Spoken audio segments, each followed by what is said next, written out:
Europe 1, au cœur de l'histoire. Franck Ferrand. Le numéro de juin du magazine Historia est en kiosque. Il contient notamment toute une série d'articles sur Bayard, le dernier des chevaliers. Et Franck Ferrand est trop proche d'Historia pour ne pas les avoir lus. Bonjour Franck. Bonjour Anissa, bonjour à tous. Je suis heureux de recevoir Laurent Vissière, spécialiste notamment des guerres d'Italie et qui a participé à ce numéro d'Historia. Il va pouvoir éclairer notre lanterne sur la véritable personnalité, sur les vérités et les légendes concernant Bayard. Et nous aurons aussi en ligne un descendant à la 15e génération du grand capitaine, Jean-Christophe Parisot de Bayard, qui nous parlera notamment du crâne du grand homme. Et à partir de 15h, Franck, c'est un château du temps de François Ier que nous irons visiter. Oui, un château qui a besoin d'aide. Nous visiterons en tout cas ce qui est visitable à Villers-Cotterêts, lieu de la signature en 1539 de la célèbre ordonnance de Villers-Cotterêts, grâce à laquelle, dit-on, c'est un peu plus compliqué que ça dans la réalité, nous écrivons tous en français. En fait, les actes notariés et une partie des actes officiels devaient être écrits en langue commune. C'est une des très nombreuses dispositions de cette ordonnance du chancelier Pohier. Nous y reviendrons. Pour le moment, je vous propose de revivre les derniers instants de celui qu'on appelle le chevalier Bayard.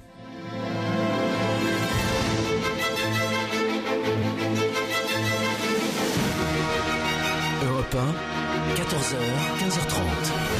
Au cœur de l'histoire, Franck Ferrand.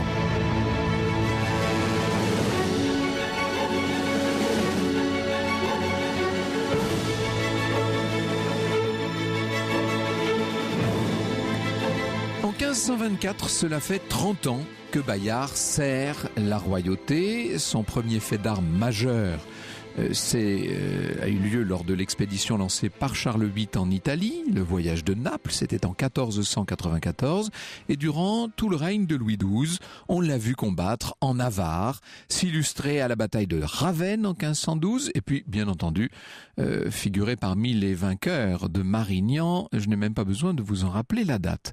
Voilà ce que nous dit Laurent Vissière. Bayard agit sans haine et sans passion, mais il se distingue en tout lieu par sa bravoure et son panache. Lors de la guerre de Naples de 1501 à 1504, il tue ainsi en champ clos Alonso de Sotomayor, un capitaine espagnol qu'il avait insulté. Peu après, il fait partie des 13 gentilshommes français à affronter 13 Espagnols, toujours en champ clos. C'est sur de tels hauts faits, dénués de toute incidence militaire, que le jeune homme bâtit sa renommée. Il devient très vite un redoutable meneur d'hommes et en quelque sorte une incarnation, devrais-je ajouter au texte de Laurent Vissière, une incarnation de l'honneur. Bayard a été blessé plusieurs fois, il a bien failli mourir du tir d'un boulet en 1512 et malgré tout, il a su rester parfaitement à sa place. C'est un homme simple qui sait partager le quotidien des camps et qui ne discute jamais les ordres qui lui sont donnés par ses supérieurs. Au printemps 1524, donc, nous le retrouvons dans le nord de l'Italie. Depuis 2 ans et demi, la France est engagée dans une nouvelle guerre avec seulement le maigre soutien du roi de Navarre. François Ier doit faire face à une large coalition. Quand je dis large coalition, il a d'abord en face de lui l'empereur, bien entendu, Charles Quint, mais aussi le royaume d'Angleterre, les États pontificaux. Bref, le théâtre des hostilités progressivement s'est déplacé vers la péninsule italique et la France enchaîne les déconvenus. À la bataille de la Bicoque, en avril 1522, les Français ont été chassés de Lombardie. Entre parenthèses, il semblerait que les Français en question n'aient pas été soldés depuis plus de 3 mois. C'est-à-dire que, vous savez, quand vous n'êtes pas payé, vous avez moins envie de vous battre, forcément. Et ils ont perdu Milan, Milan que nous possédions depuis Marignan, justement, depuis 1515. Les Vénitiens, donc les alliés des Français, vont signer une paix séparée. La Provence est menacée.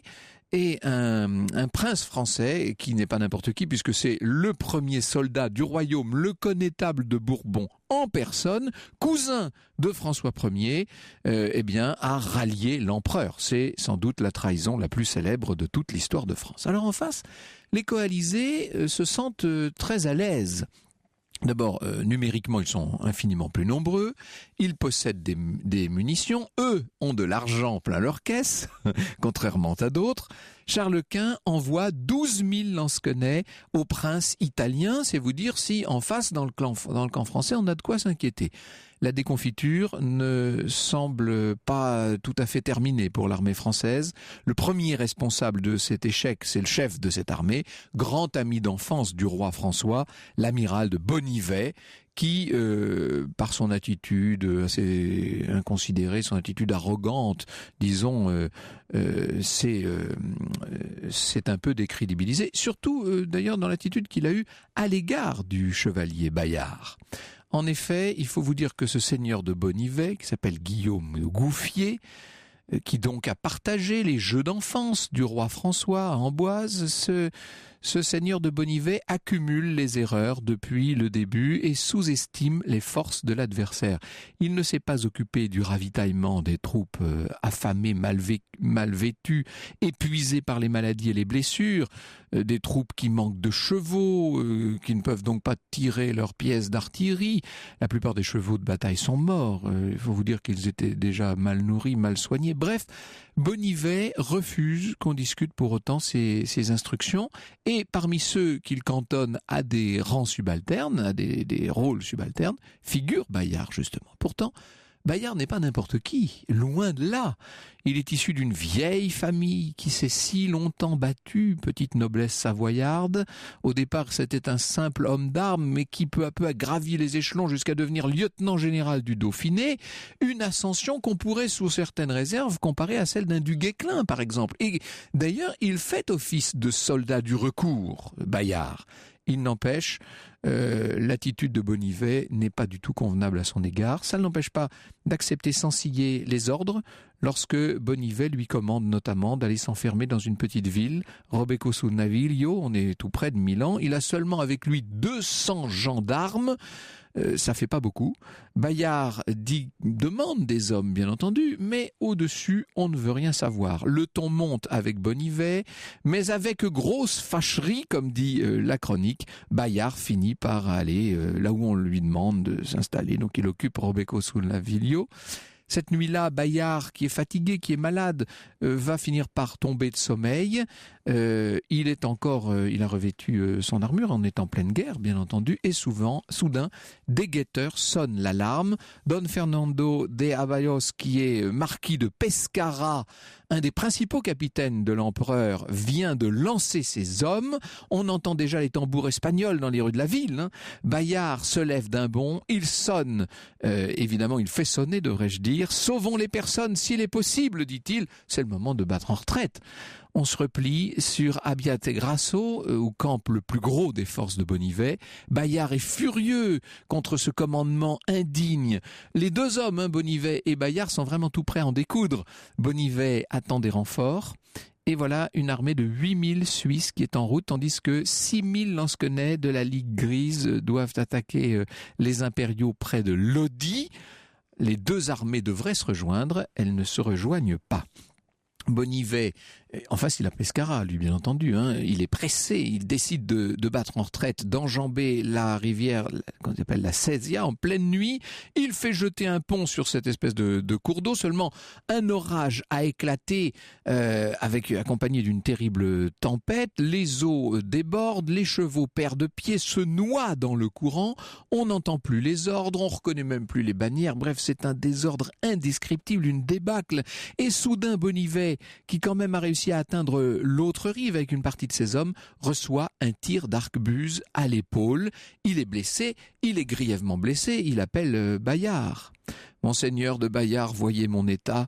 Je vous remets le commandement de toute l'armée du roi au nom de l'honneur de la France. Je vous conjure de sauver l'artillerie et les enseignes que je consigne entièrement à votre valeur et à votre bonne conduite. Et Bayard répond, Monseigneur, je voudrais bien que vous me fissiez cet honneur en quelque occasion où la fortune nous fut moins contraire. N'importe, je vous donne ma foi de les défendre si bien qu'elles ne tomberont pas de mon vivant au pouvoir des ennemis. Bayard a bien dit, de mon vivant.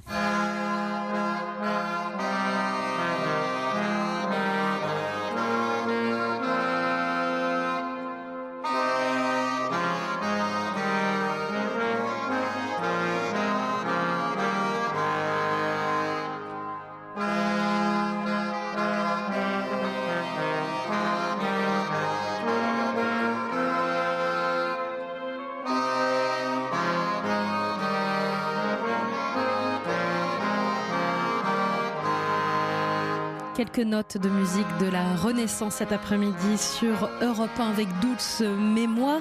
Alors cet après-midi, Franck, vous nous racontez la mort du chevalier Bayard. Il participe à la 6e guerre d'Italie en 1524. Vous nous la racontez avec beaucoup de détails, cette guerre. Quelles sont les sources dont on dispose à ce sujet ? Il y a 2 sources principales. Une très connue, évidemment, la vie de Bayard par Symphorien Champier, qui est un médecin de Lyon proche de la cour et même, disons-le, très proche de Madame Louise, Louise de Savoie, la mère du roi. C'est un vague cousin, du reste, de celui qu'on appelle le chevalier. Et sa vie de Bayard est écrite après la mort de Bayard. Elle est écrite en 1525. Elle est surtout écrite, il faudra le souligner, on y reviendra tout à l'heure, au lendemain du désastre de Pavie, et il est grand temps de redorer le blason de François Ier à cette époque. Et puis l'autre source, c'est la très joyeuse et très plaisante histoire du gentil seigneur de Bayard, de Jacques de Maille, qu'on appelle le loyal serviteur, compagnon de Bayard, et qui écrit en quelque sorte cet évangile, si on me passe l'expression, en 1527. Des récits dont la part légendaire, vous l'aurez d'emblée compris, est importante, bien entendu, et qui raconte notamment la mort de Bayard. Alors, Bayard s'est vu confier par Bonnivet la prise en main de l'armée. Il demande qu'on ramène Bonnivet en France, en litière. Bayard hérite, comme il le dit lui-même, d'une armée dans un triste état, complètement décimée. Les régiments sont insuffisants, les soldats complètement découragés, ne sont pas ravitaillés ni en vivres ni en munitions. La seule solution pour Bayard, c'est de se replier. Il expédie sur la ville d'Ivrea l'artillerie, les bagages, et lui-même va rester à l'arrière-garde avec ce qu'il peut trouver, une poignée de Suisses en l'occurrence. En matière de repli, il faut vous dire que Bayard s'y connaît, puisque 20 ans plus tôt, en 1504, sur le pont de Garigliano, il a tenu tête aux Espagnols et a permis à l'armée française de se regrouper sur l'autre rive du fleuve et d'éviter un véritable massacre. On y reviendra tout à l'heure avec Laurent Vissière, c'est un des faits d'armes de Bayard, et sans doute un de ceux auxquels il doit sa réputation à l'époque. Alors, fatigue, faim, faiblesse numérique, vous voyez un peu l'état de cette pauvre armée. Bayard est là néanmoins pour redonner à la troupe un peu de baume au cœur. Dès que Bayard eut pris le commandement, raconte Marcel Brion, on eût dit qu'une âme nouvelle était entrée dans ce corps épuisé, le corps de l'armée en l'occurrence. La dignité de cette retraite, l'audace avec laquelle l'arrière-garde tenait tête aux plus rudes attaques, inspirèrent aux Espagnols un respect si grand que les chefs de l'armée impériale tinrent conseil pour savoir s'il fallait les poursuivre plus loin. La seule présence de Bayard semblait à certains un gage de victoire, et il fallut toute l'énergie de Pescara pour les dissuader de continuer la lutte. Encore un effort, disait-il, et nous en viendrons à bout. Pas pour les dissuader, pardon, pour les persuader d'aller au bout. La retraite, évidemment, est difficile. Les Basques de l'armée espagnole, commandés par le marquis de Pescara, donc, criblent Bayard et ses hommes de tout ce qu'ils peuvent trouver, notamment de coups d'arquebuse. Les tirs manquent rarement leur cible. Et évidemment, on vise en particulier les chefs. La plupart sont abattus dès le premier coup d'arquebuse. C'est absolument effroyable ce qui est en train de se passer. Au soir du 29 avril 1524, Bayard et ses hommes campent dans les environs d'Ivrea, dans un village que les chroniqueurs appellent Ravizingo. Seulement, Bayard n'est pas confiant. Il sait que les Espagnols sont là partout. Il se sent acculé. Il fait lever le camp avant même d'attendre le lever du soleil. On lève le camp en pleine nuit et on se retire dans un endroit caché. Bayard pense que l'ennemi ne pourra pas le surprendre aussi bien, aussi vite. Les soldats ne dorment donc que quelques heures et à l'aube, tout le monde se remet en route. Seulement au lever du jour, Bayard et ses hommes sont surpris par l'adversaire.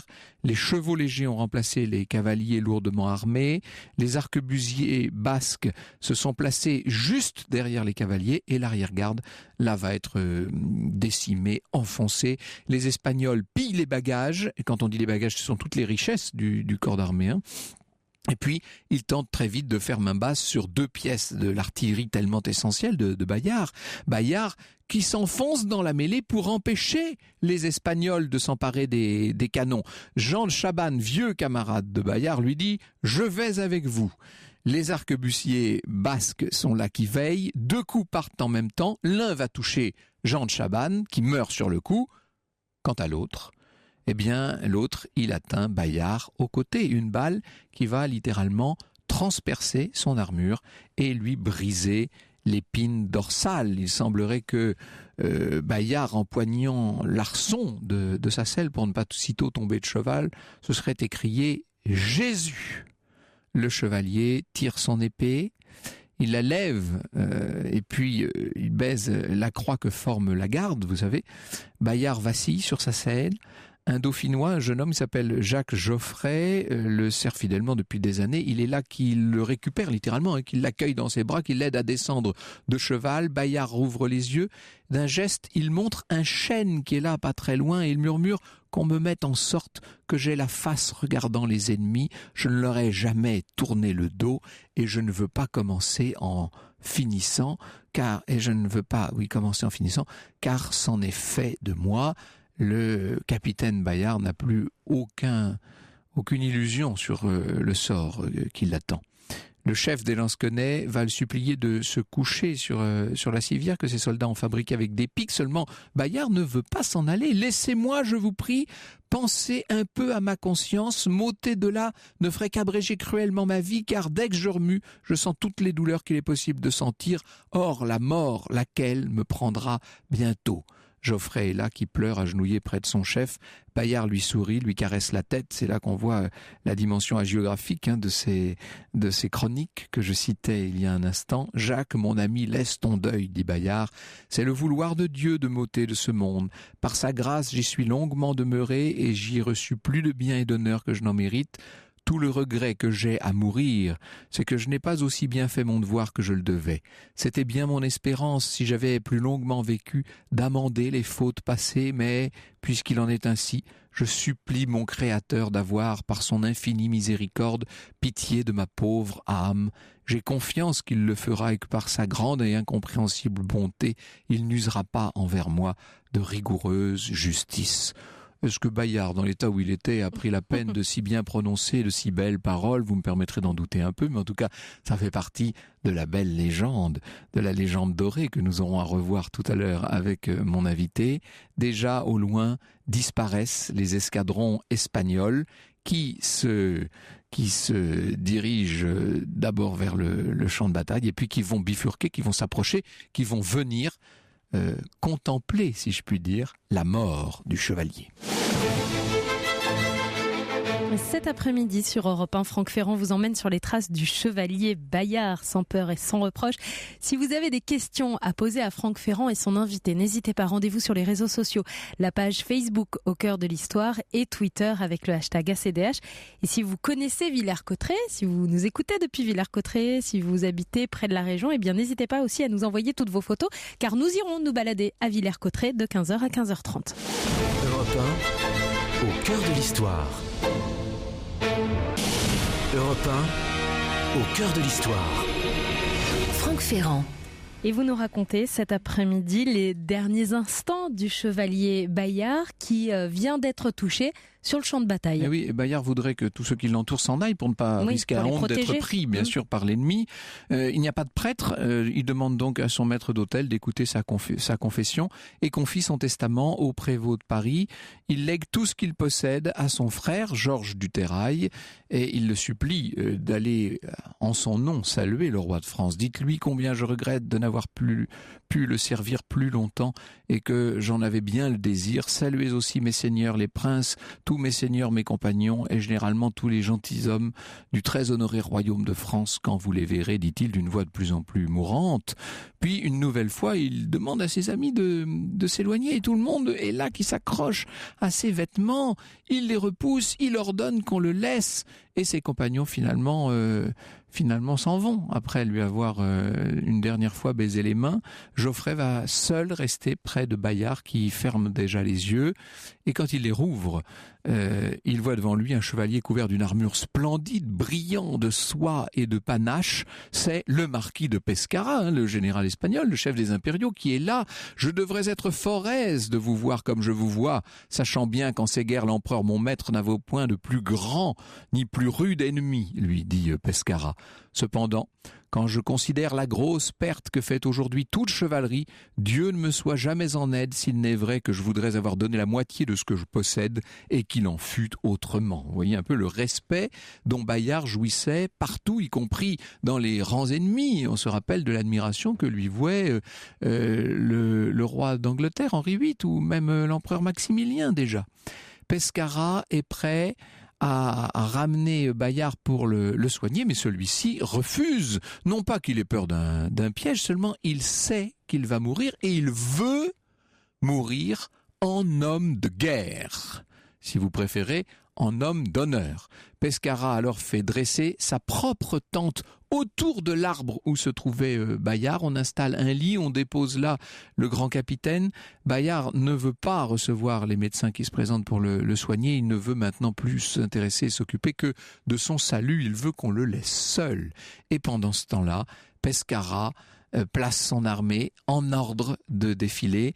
Les commandements se placent d'une extrémité à l'autre des escadrons. On entend galoper des chevaux, rouler des tambours, sonner des trompettes. Et ça y est, c'est la grande parade d'honneur. On va rendre les armes aux chevaliers mourants en inclinant les étendards au moment où l'on passe à hauteur du chêne autour duquel se trouve plus ou moins bien montée la tente de Pescara. Bayard prie pendant ce temps.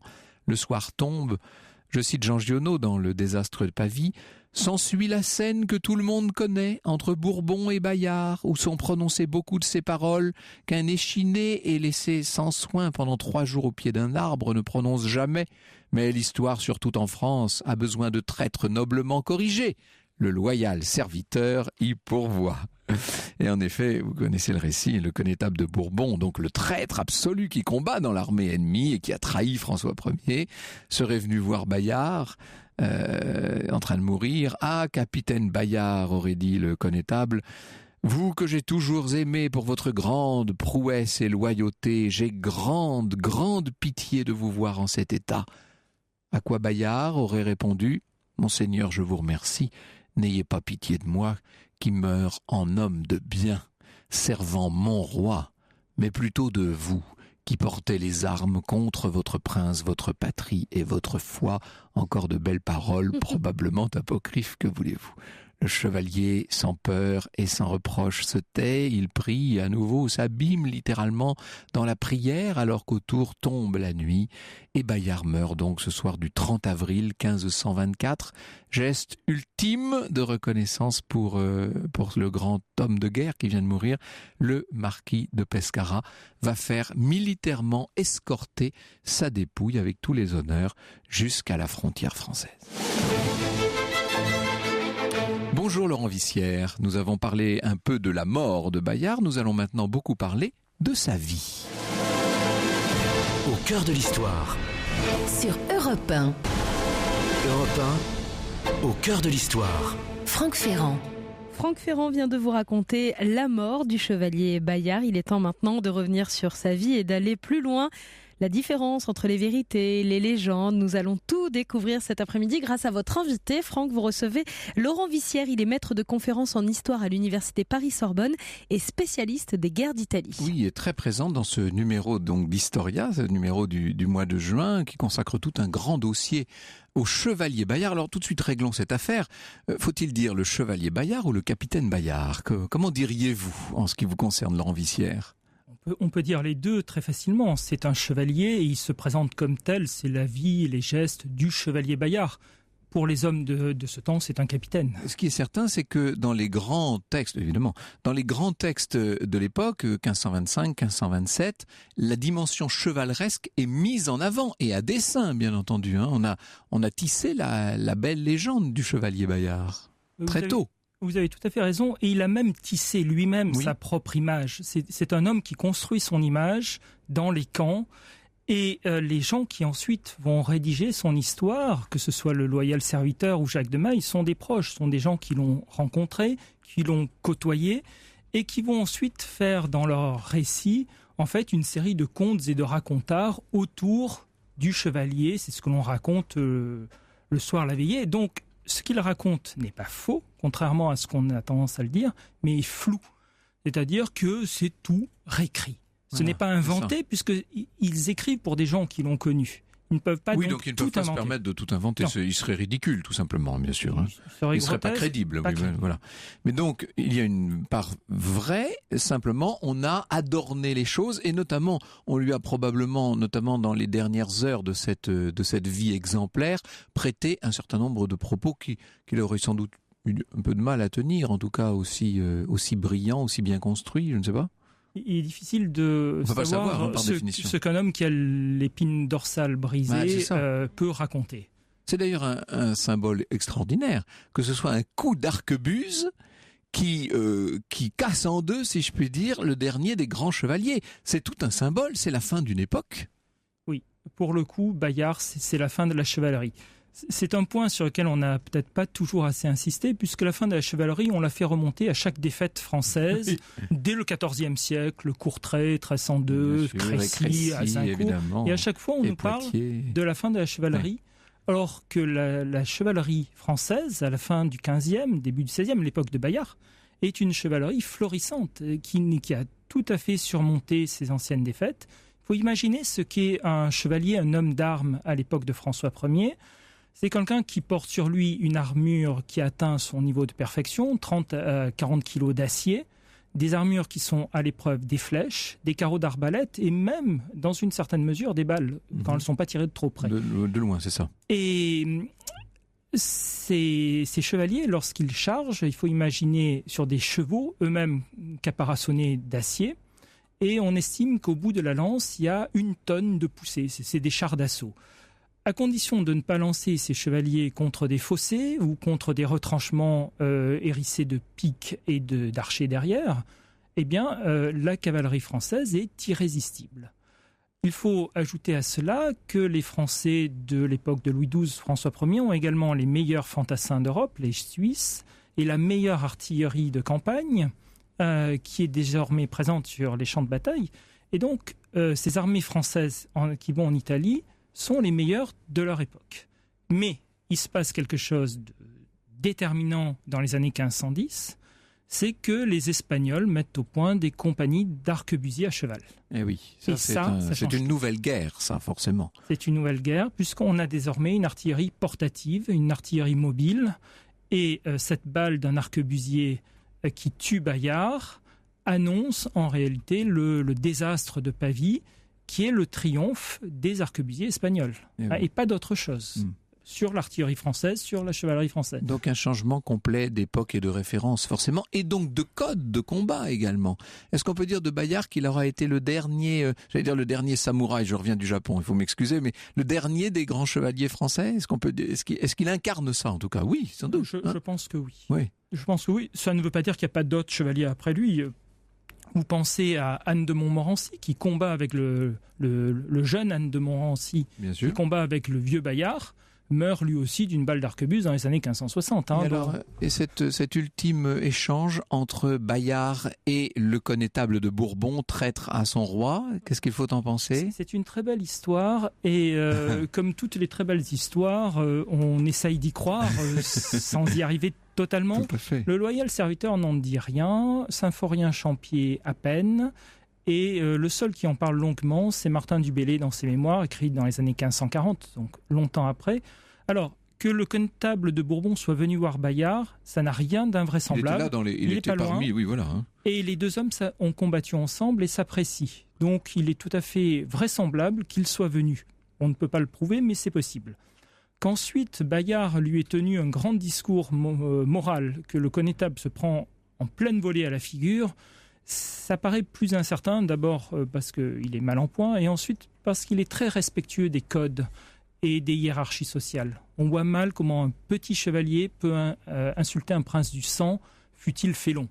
Ça paraît pas vraisemblable de ce point de vue. Mais c'est tellement beau, ça fait un bel exemple pour les écoliers, tout simplement. L'homme fidèle qui fait la leçon au traître. Juste avant de mourir. Juste avant de mourir, comme ça, c'est magnifique, évidemment. C'est une scène que personne ne peut oublier sitôt qu'on la lui a racontée. Alors, c'est à Saint-Martin-d'Hères, dans l'actuelle Isère, que va être inhumée la dépouille du chevalier Bayard. Tout ça, évidemment, est profané à la Révolution. On va exhumer des restes dans l'entre-deux-guerres. Et parmi ces restes, eh bien, certains semblent bien provenir du chevalier Bayard. C'est ce que nous dit l'ADN. Et c'est ce que va nous dire dans un instant un descendant de la maison Bayard. Europe 1, au cœur de l'histoire. Europe Au cœur de l'histoire. 1, Franck Ferrand.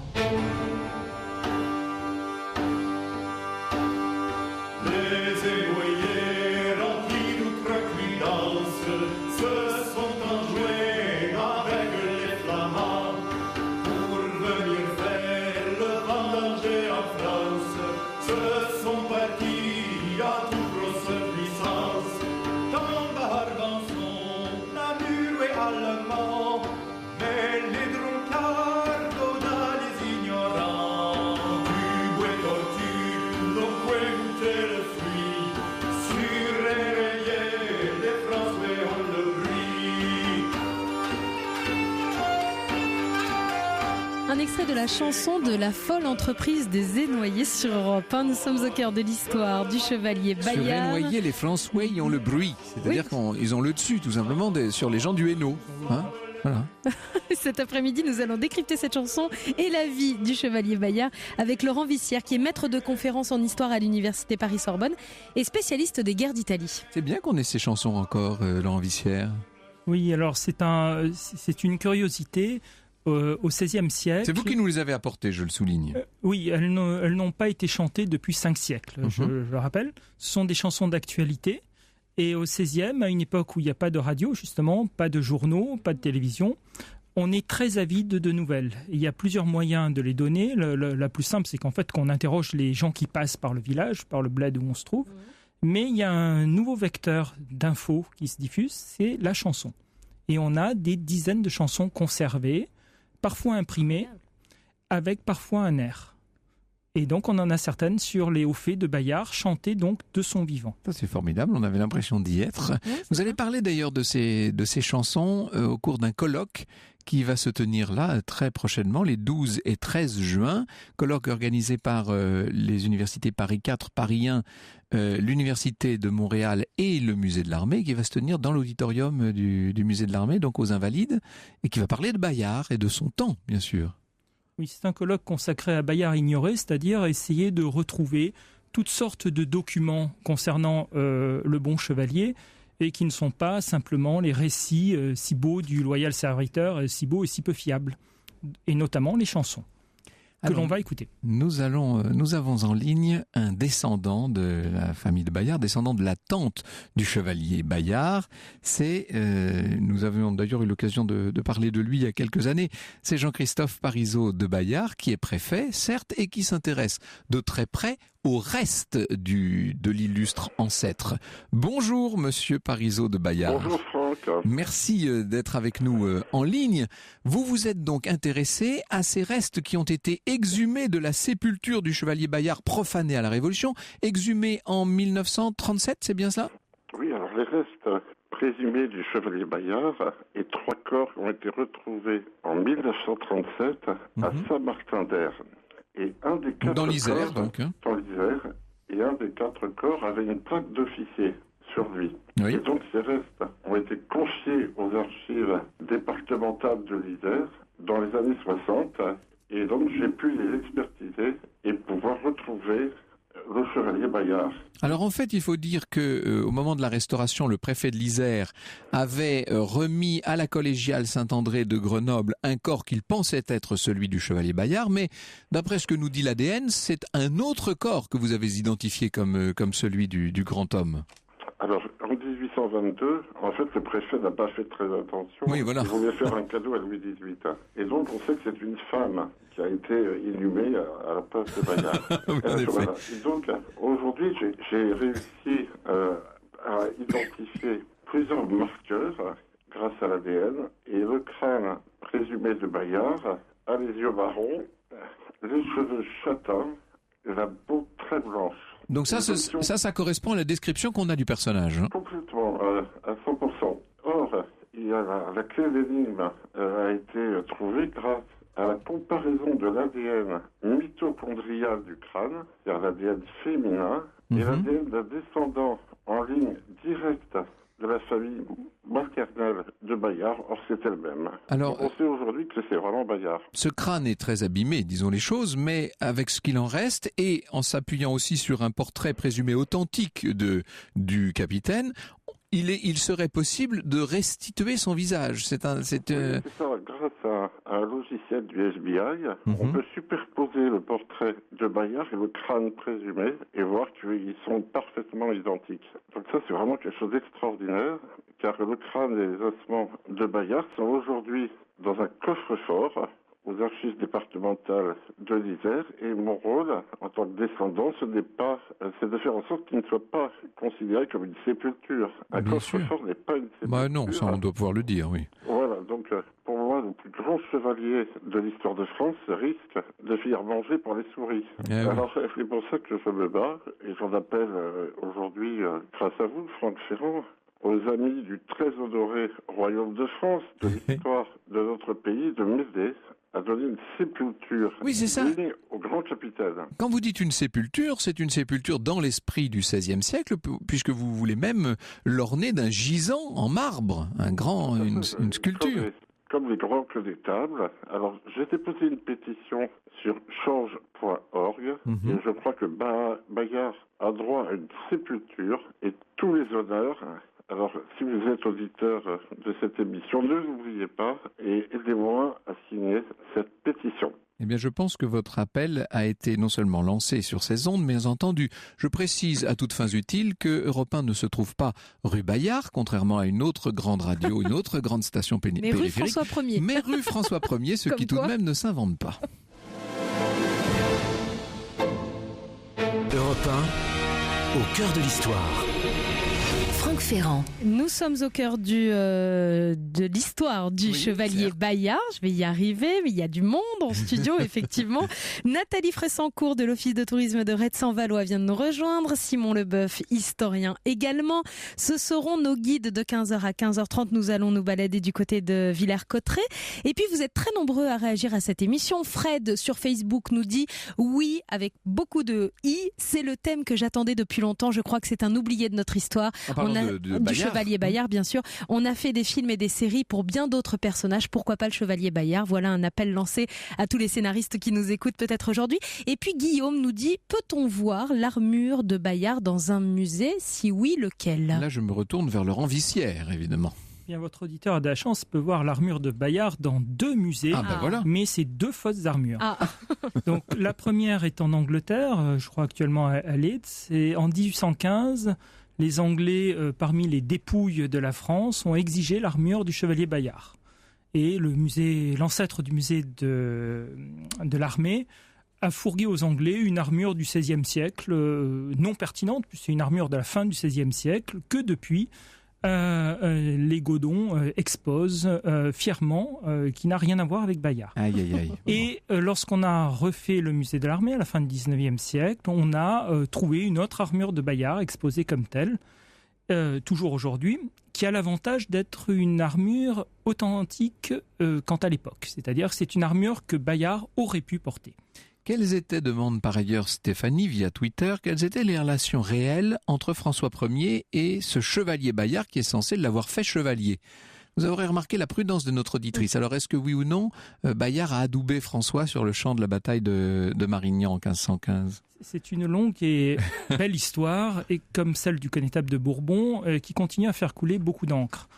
Au fond, qui raconte cela? C'est le loyal serviteur, c'est surtout Symphorien-Champier, toujours, oui. Mais quelques autres. Le problème, c'est qu'ils racontent tous l'histoire après 1525, ce qui fait 10 ans après les événements. Aucun contemporain de la bataille, aucun récit contemporain de la bataille n'en parle. D'où l'idée que ça pourrait être un récit fictif destiné à compenser le désastre de Pavie. Et l'idée a même été lancée que François Ier aurait été adoubé lors du sacre par le connétable de Bourbon, qu'il fallait à tout prix oublier cette tâche originelle et remplacer ça par un autre adoubement. Alors c'est une idée fausse puisque le connétable de Bourbon n'a jamais adoubé François Ier. les récits ne sont pas concordants. C'est ça qui est le plus étrange. La plupart des récits disent que le chevalier a adoubé François Ier, oui, après la bataille, mais vous avez le maréchal de Florange. Je dis que c'était la veille. Enfin, c'était au matin plutôt. Oui, que c'est avant la bataille. C'est ça. Et on ne peut pas voir là un effet de la propagande française parce qu'il ne raconte pas la même chose du tout et il n'y accorde pas du tout la même importance. Or, dans tous les récits, le plus intéressant reste celui de Symphorien-Champier, où on dit que le chevalier se fait tirer l'oreille, non, je ne peux pas adouber mon roi. Puis il accepte, il tape François Ier se met à genoux, il lui tape l'épaule avec son épée. Et puis, en riant, il s'adresse à l'épée en disant « Oh là, qu'est-ce que tu as de la chance d'avoir adoubé un roi !» Et à ce moment-là, il se met à faire des cabrioles devant tout le camp. Le récit est intéressant parce qu'on est dans un registre ludique. C'est-à-dire que ce n'est pas quelque chose de sérieux, c'est plutôt un jeu chevaleresque, en fait, oui. comme les aime François Ier, qui est un jeune homme à cette époque-là. Et c'est peut-être pour cela que les contemporains de la bataille n'en ont pas parlé, parce que Marignan a été un désastre épouvantable. Il y a eu des centaines de morts, des princes, des grands seigneurs, et ils sont là à compter leurs morts, et que le Bayard fasse des cabrioles devant le roi n'est peut-être pas ce qui les marque le plus sur le moment. C'est quand même assez intéressant de voir que les restes biologiques du chevalier, c'est-à-dire son crâne, fassent l'objet d'autant d'attention et de travaux de la part notamment de Monsieur Parisot de Bayard. De voir que les chansons, vous nous l'avez dit, sont aujourd'hui réenregistrées, que l'on cherche tous les vestiges possibles. Et il y a un bel article d'Olivier Renaudot dans ce numéro d'Historia qui parle justement des vestiges de tout ce qu'on garde du chevalier Bayard. Et puis, il y a bien sûr ces deux magnifiques légendes, affaires, histoires, je ne sais pas comment les appeler, c'est-à-dire l'adoubement de François Ier sur le champ de la bataille de Marignan et la dernière apostrophe au connétable de Bourbon au moment de la mort même du chevalier Bayard. Tout cela laisse entendre que le personnage est d'une importance folle. Il est un mythe en vérité. Il est un héros de l'histoire de France. D'où vient cette incroyable gloire posthume? Ça, c'est quand même assez étonnant, Laurent Vissière. Je crois que cela vient immédiatement des textes qui ont été écrits sur lui, qui le présentent comme un héros national. Les termes y sont. D'emblée, tout de suite. D'emblée, il représente la chevalerie à la française, la plus belle chevalerie du monde. Et le texte de Symphorien-Champier est dur à lire, mais la très joyeuse, très plaisante, très récréative histoire de Chevalier Bayard va connaître un succès de librairie. Elle est populaire, en fait, bien entendu. Jamais démenti. Jamais démenti. Ça a été constamment réimprimé, adapté, réédité traduit. au début du XXe siècle, notamment. Hein. Mais toujours, d'ailleurs. Toujours. Et il est le modèle de toute noblesse, de toute chevalerie. Et le livre sert en fait de manuel d'abord pour les petits nobles. Voilà ce que doit être un bon aristocrate. Et à la Troisième République, ça se démocratise. Et voilà ce que doit être un bon petit Français. Il a été un sujet de pièces de théâtre, de toutes sortes de biographies, ça bien entendu, de poèmes infinis. Grand personnage historiographique aussi, c'est-à-dire qu'il est au cœur même de la façon d'écrire l'histoire, ce personnage de Bayard. Oui, il est redécouvert aussi au XVIIIe. Il y a plusieurs pièces en français qui lui sont consacrées. Et ce qui est plus étonnant, c'est qu'il y a des pièces en allemand, parce que c'est un modèle pour la chevalerie allemande. Et ces pièces sont traduites ou jouées en langue originale dans toute l'Europe. Et donc, on connaît le chevalier Bayard jusqu'en Suède. Il y a des pièces sur Bayard jouées en suédois. C'est quand même assez étonnant. Il est l'objet d'un opéra au début du XIXe siècle. Et alors on s'intéresse beaucoup aux personnages amoureux. Oui, c'est-à-dire les amours qu'on prête à Bayard, on n'en sait rien. On sait qu'il a une fille naturelle, mais c'est tout. Mais ça serait un héros courtois et il faut des femmes dans une belle histoire. Évidemment, dans une belle histoire de chevalier, c'est un peu la moindre des choses, vous me direz. C'est un roman courtois presque anachronique, en fait, qui voit le jour presque 2 siècles après l'extinction réelle, pratique et concrète des chevaliers. C'est peut-être ça aussi il y a une dimension un peu nostalgique dans son destin. Oui, on estime que la chevalerie est morte et donc on se tourne vers le dernier chevalier, le dernier à l'avoir parfaitement... Dernier des Mohicans, d'une certaine manière. À l'avoir parfaitement incarné jusqu'à sa mort. Dans sa mort qui est mise en scène, qui est une mort agéographique, jusqu'à la fin, il a été un chevalier. Une forme de saint laïque, en quelque sorte.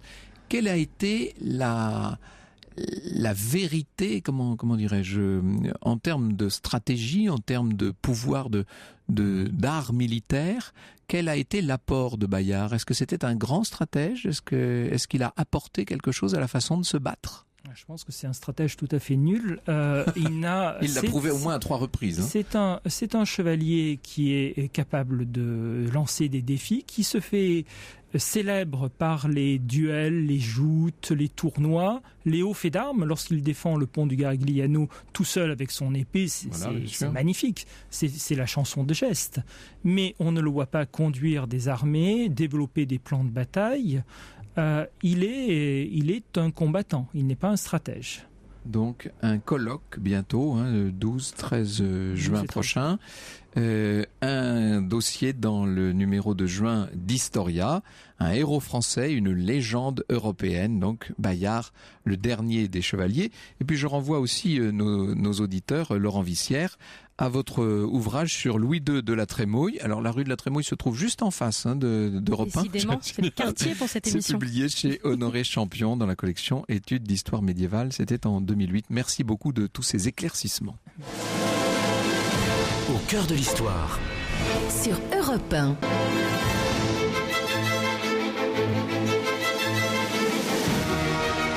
Europe 1, 14h, 15h30. Au cœur de l'histoire. Franck Ferrand.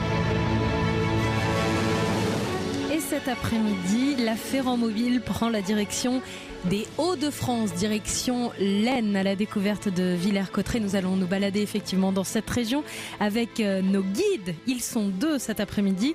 Nathalie Fressancourt de l'Office de tourisme de Retz-en-Valois et Simon Leboeuf qui est historien. Nous allons bien sûr parler du château. Vous pouvez réagir à cette émission, poser vos questions. N'hésitez pas si vous connaissez la région. Venez également partager vos bons plans visite. Regardez comme il est fier là derrière sa console. Il est tout content. Jean-François, notre réalisateur. Jean-François Bussière, notre réalisateur qui vient de Villers-Cotterêts, qui en vient tous les matins et il repart tous les soirs d'ailleurs. Ah bah il est chez lui là-bas. Oui, quand il n'est pas au bord de la mer, mais enfin ça c'est une autre affaire. Donc en tout cas, il est absolument ravi que nous parlions de Villers-Cotterêts et moi aussi je suis tout à fait ravi. Bonjour Nathalie Fressancourt, merci d'être avec nous. Vous avez sur le territoire de cette commune, qui est celle d'Alexandre Dumas, nous en parlerons tout à l'heure bien sûr, vous avez un des plus jolis châteaux de la Renaissance qui est une volonté de François Ier, qui a été en quelque sorte l'un des joyaux de sa cour. Oui, absolument. François Ier possède la forêt de Retz, forêt très giboyeuse, et évidemment c'est ce qui fait l'attrait du site. Et vous en parliez tout à l'heure, après la défaite de Pavie, lorsqu'il revient en France, eh bien il se décide également à faire oublier ses déboires passés. Et nous savons que dès 1528, les plans sont dessinés pour la construction du château de Villers-Cotterêts. Oui, donc après le retour du roi de captivité, dans la foulée, il va faire construire dans la région de ce que nous appelons l'Île-de-France un certain nombre de demeures parce qu'il vit beaucoup moins sur la Loire qu'avant la bataille de Pavie. Et donc ça fait partie de ces fameuses demeures. Il aimait particulièrement, il était chez lui, Simon Leboeuf, si je puis dire. C'était une plaisance pour lui. Oui, d'ailleurs, il appelait ce château Mon Plaisir. De tous les châteaux français et des châteaux royaux, c'est à peu près le 8e où il a passé le plus de temps dans sa vie. Et il l'appelait Mon Plaisir pour 2 raisons. Vous savez que le plaisir du roi est son domaine de chasse privé, mais pas seulement. Vous savez que les rois étaient toujours logés à l'étroit. François Ier a même partagé sa chambre plusieurs fois lorsqu'il était au Louvre. Alors qu'à Villers-Cotterêts, il a un appartement tout à fait considérable, de nombreuses et vastes pièces. Moderne pour l'époque, d'une certaine manière. Absolument. Qu'est-ce qu'il reste de tout cela aujourd'hui, Nathalie ? Tout le château. Oui. Avec une façade incroyable quand même. Oui, dont il manque certains éléments, mais il est vrai qu'elle a conservé l'aspect du XVIe siècle dans les grands traits. Et donc le château est presque identique au plan du XVIe siècle. 15 000 mètres carrés, excusez-moi, 15 000 mètres carrés à sa construction au XVIe siècle. Il y a, hélas, le château est presque totalement dépourvu de son décor. Il ne reste que le corps sud qui a conservé un très grand escalier droit à caisson sculpté, dont on pense qu'il sert probablement de prototype à la construction de l'escalier Henri II qui se trouve au Palais du Louvre. Bien sûr, oui. Il y a un autre petit escalier avec des caissons uniques en France qui représentent des scènes d'inspiration mythologique. Et enfin, il reste l'ancienne chapelle royale avec un décor absolument fabuleux. Magnifique, et qui à elle seule est un joyau, bien entendu. Absolument. Ce château de Villers-Cotterêts a servi de cadre à la signature d'un des actes les plus célèbres du règne de François Ier, la célèbre ordonnance de Villers-Cotterêts à l'été 1539, si je ne m'abuse. C'est le chancelier Poyet qui fait passer cette grande réforme de la justice royale, et parmi les mesures, je dis bien parmi, parce qu'on a toujours l'impression que l'ordonnance a pour but d'imposer le français, parmi les 92 mesures de l'ordonnance de Villers-Cotterêts figure cette obligation pour les clercs désormais d'écrire en langue commune, c'est-à-dire en français, alors que jusqu'alors on écrivait dans une espèce de latin de cuisine que personne ne comprenait. C'est donc un peu à Villers-Cotterêts, en forçant les choses, mais c'est un peu à Villers-Cotterêts qu'est née la langue officielle française quand même. C'est extraordinaire ça. Absolument. Vous êtes très fiers de ça, j'imagine. Bien sûr, et il est vrai que la plupart des visiteurs arrivent à Villers-Cotterêts grâce avec cette idée-là. Absolument, grâce au souvenir de ce qu'ils ont appris à l'école sur l'ordonnance dite de Villers-Cotterêts. Oui. Mais c'est là qu'elle est signée, incontestablement. Le roi l'a signée de sa grande et haute écriture extrêmement visible de loin, si je puis dire, puisque les caractères doivent mesurer quelque chose comme 6 ou 7 cm de haut. C'est assez impressionnant. Qu'est devenu le château de Villers-Cotterêts après la mort de François Ier en 1547, Simon Leboeuf ? Eh bien, Catherine de Médicis, qui est un personnage tout à fait central, évidemment, dans l'histoire des Valois, va continuer à fréquenter très assidûment le château, notamment avec son fils François II, puis Charles IX. C'est même, dans l'itinéraire royal, l'une des résidences qui revient le plus souvent. En revanche, avec Henri III, le château, je ne dirais pas délaissé, mais en tout cas un peu moins fréquenté. À tel point que, en 1565, lorsque les affrontements entre les catholiques et les protestants battent leur plein, Catherine de Médicis, qui adore 2 de ces châteaux, Fontainebleau et Villers-Cotterêts, va précisément demander à ce que ces 2 châteaux soient mis en sécurité. Alors il y aura un tout début à Fontainebleau de fossé qui va être percé, creusé. On n'ira pas jusque-là à Villers-Cotterêts. Oui, alors il faut donner une idée de ce à quoi ressemble le château, hein, ces espèces de 2 grands corps de logis, d'une certaine manière. Oui, il y a la première cour des offices ou cour d'honneur, qui est longue d'une bonne centaine de mètres. 101 mètres. C'est très précis, 101 mètres. Oui, et donc qui possède de chaque côté les communs. Et qui est fermé au nord par le corps sud et au sud par la façade que nous devons à Philibert Delorme et qui a été construite sous Henri II. Sous Henri II, bien entendu, hein, c'est un des monuments d'Henri II. Alors, par la suite, évidemment, avec le nouveau goût de l'architecture classique, etc., le château va être un peu délaissé, progressivement délaissé. Qu'est-ce qu'il devient Alors, en réalité, il va être légèrement délaissé à la fin du XVIe et au début du XVIIe, mais très rapidement, grâce à Louis XIV et surtout à une date tout à fait fondamentale dans l'histoire de Villers, qui est 1661, le Valois, le beau et ancien noble duché de Valois, va tomber dans l'escarcelle Orléans. Et ce sont 7 générations de ducs d'Orléans qui vont vivre, aimer, séjourner à Villers. Et il y a une foultitude d'anecdotes, d'histoires liées à la famille d'Orléans, les premiers princes du sang, dans le château. Et là, le château va connaître son âge d'or, son apogée, non pas sous François Ier, ni Henri II, mais vraiment sous la famille d'Orléans. Oui, donc monsieur, le régent, enfin tous ces princes. Oui, monsieur, il vient souvent. C'est d'ailleurs là où il va rencontrer pour la première fois la princesse Palatine. Louis XIV vient très souvent chasser ici. Et puis, une fête absolument incroyable pour le retour du sacre de Louis XV avec 10 000 invités. On va boire 80 000 bouteilles en 3 jours de vin de Bourgogne et de Champagne va être organisée pour les fêtes du retour du sacre de Louis XV. Je parlais de plaisance, c'est vraiment ça. C'est une demeure qui a connu les fastes de la cour et les joyeuses heures de nos rois. Europe 1, au cœur de l'histoire. Europe 1, au cœur de l'histoire. Franck Ferrand.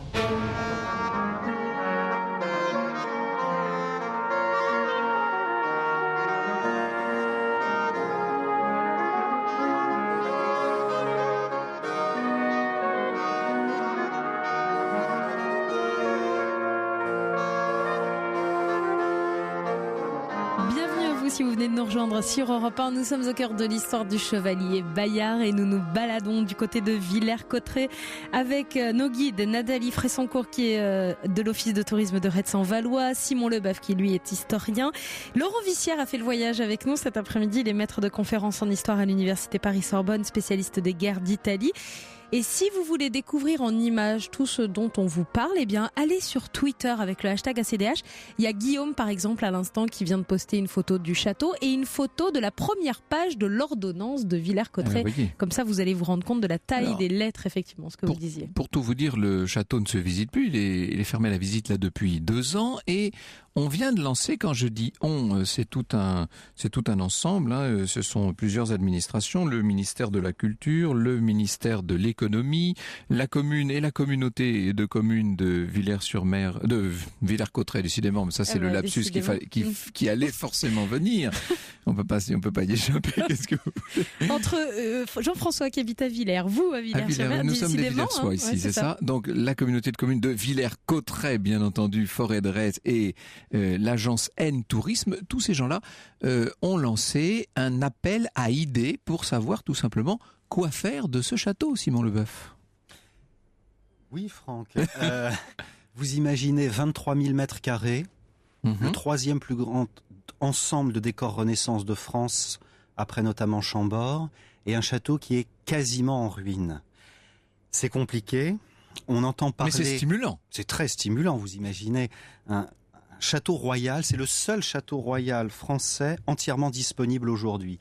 Les estimations varient, mais on entend depuis plusieurs années, grosso modo, une fourchette de 100 à 150 millions d'euros. Tout est très compliqué et donc, effectivement, les institutions que vous venez de rappeler, on lance cet appel à idées qui n'est ni un concours, ni une affectation de bail ou que sais-je, mais vraiment que toutes les bonnes volontés puissent réfléchir. C'est un creuset en quelque sorte. Exactement. Un brainstorming, diraient les Anglais. Qui précède un appel à projet.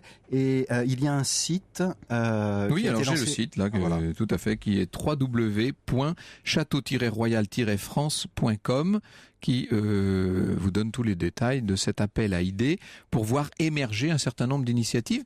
On devrait peut-être créer un centre de l'art. Alors il y a déjà un musée national de Renaissance à Écouen qui est magnifique, mais on pourrait évoquer les guerres d'Italie. Pourquoi pas ? Ça vous intéresserait, ça vous, Laurent Vissière, hein ? On serait peut-être un peu tard pour la période parce que... mais en même temps, on a rapporté d'Italie, Charles VIII, Louis XII, François Ier rapportent un certain nombre de principes d'architecture et de décoration qui vont plus tard,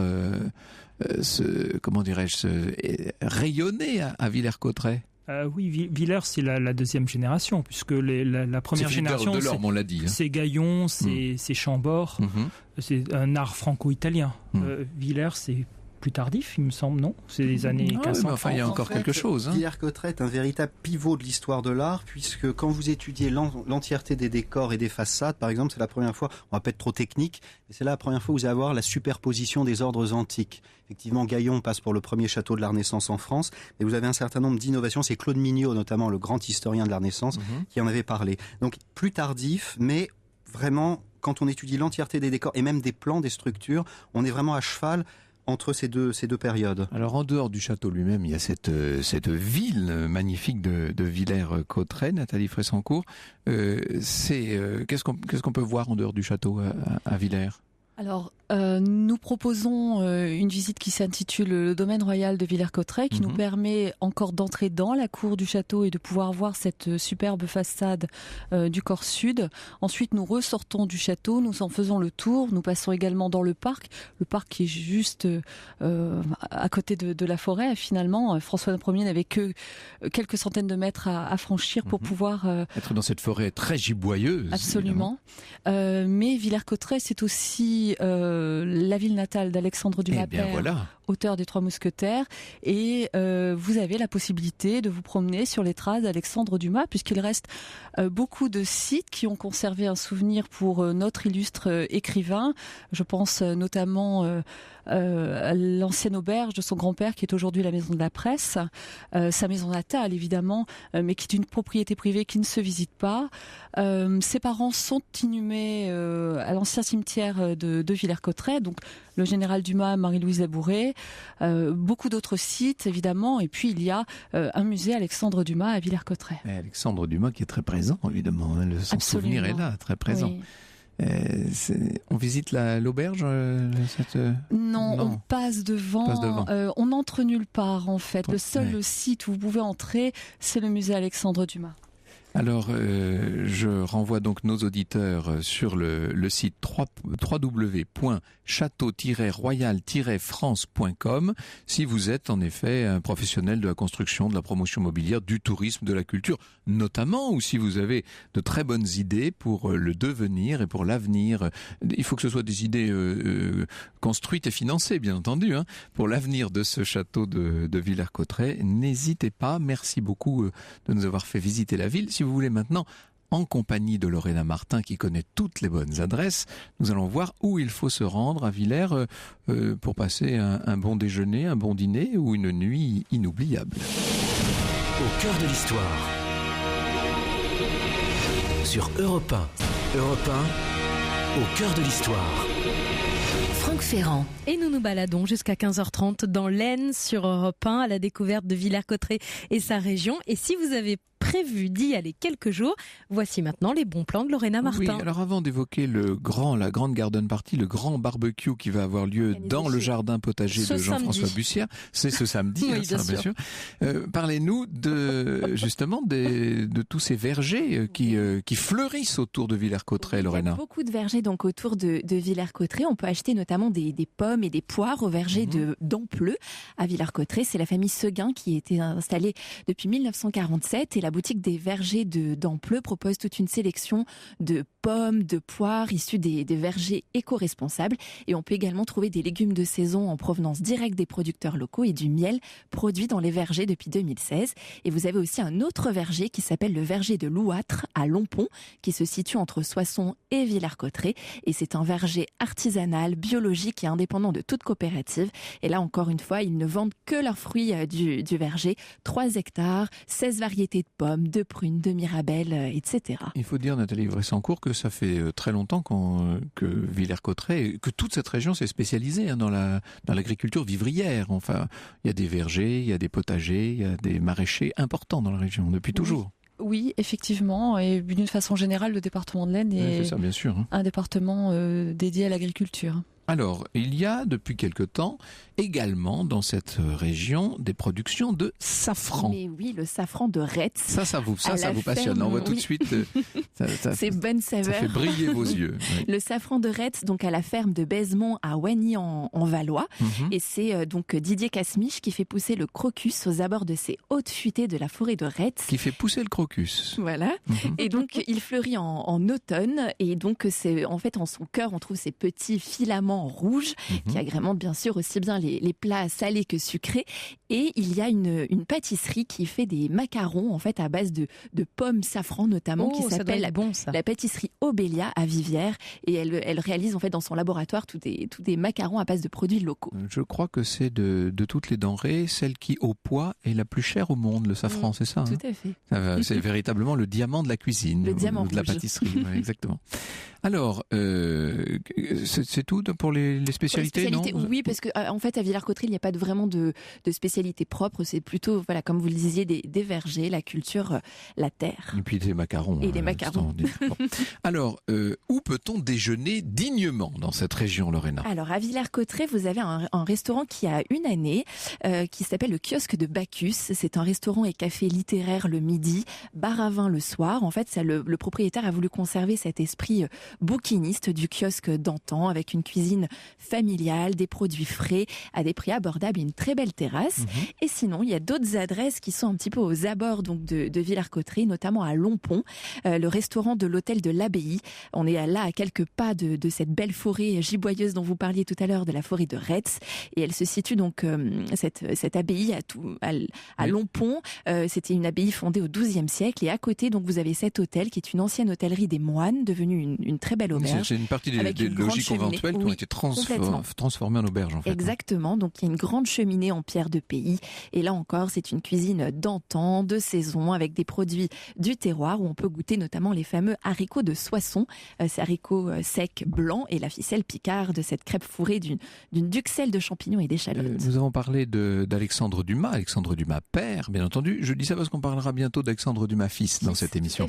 Mais il faudrait peut-être pas oublier le village de Jean Racine, la Ferté-Milon, bien sûr. Oui, et vous avez un restaurant qui s'appelle Les Ruines, qui doit son nom en fait parce que cette bâtisse se situe au sommet de ruelles grimpantes, toute proche des ruines de cette forteresse du château de la Ferté-Milon. Et d'ailleurs, la terrasse du restaurant donne sur les ruines du château. Et en fait, ce château n'a jamais été achevé. Sa construction avait été décidée par Louis d'Orléans au XIVe siècle. Et sa mort arrête la construction et le projet est rapidement interrompu. Et vous pouvez goûter donc une cuisine du terroir avec des produits frais et locaux dans ce restaurant qui est très très bon. Il y a un étoilé aussi, l'auberge à la bonne idée. Hein, exactement, dans le village médiéval de Saint-Jean-au-Bois. Venons-en aux hébergements. Où peut-on trouver un bon hôtel déjà? Alors donc à Villers-Cotterêts, vous avez le Régent qui est situé dans le centre-ville de Villers-Cotterêts. C'est un ancien relais de poste. Les habitants qui est inscrit à l'inventaire des monuments historiques. Et il se situe donc au cœur, encore une fois, de cette belle forêt de Retz. Il y a une cour pavée avec abreuvoir. C'est un cadre calme et verdoyant. Et pourtant, nous sommes en plein centre-ville, donc c'est assez agréable. Et puis un certain nombre de chambres d'hôtes. Oui, la Piverdière à Reteuil. C'est une grande maison de village de la fin du 19e siècle qui a été rénovée. Vous avez 2 chambres et c'est à 2 pas du château de Pierrefonds qui est niché donc dans ce village de Reteuil, à flanc de colline. Et les chambres d'hôtes de la Couronne. Alors là, vous nous avez mis des photos qui donnent très envie. Oui. C'est beau. C'est une très belle maison en pierre avec arcade, décorée à l'intérieur avec des tableaux contemporains, des meubles de famille. Et en fait, de toutes les chambres, vous avez la vue sur les vallonnements de la forêt de Retz ou alors sur les jardins en terrasse. Donc c'est vraiment très belle, c'est très beau. Bon, écoutez, nous vous en croyons sur parole. Nous allons réserver. Il faut savoir que la soirée des arts de la rue se tiendra à Villers-Cotterêts le samedi 1er juillet, avec toutes sortes de spectacles gratuits, etc. Nous aurons l'occasion de reparler de Villers à propos d'Alexandre Dumas notamment, bien entendu. Et puis, je conseille à tous nos auditeurs l'ouvrage de Simon Leboeuf, justement, sur Alexandre Dumas. Un ouvrage préfacé par le regretté Alain Decaux aux éditions Christian 2010 et ça s'appelle Alexandre Dumas et la cité princière de son enfance. Merci beaucoup Simon Leboeuf, merci à Nathalie Fressancourt d'avoir été des nôtres cet après-midi et puis Laurent Vuissière, on vous retrouve bien entendu dans ce numéro d'Historia, c'est la livraison du mois de juin.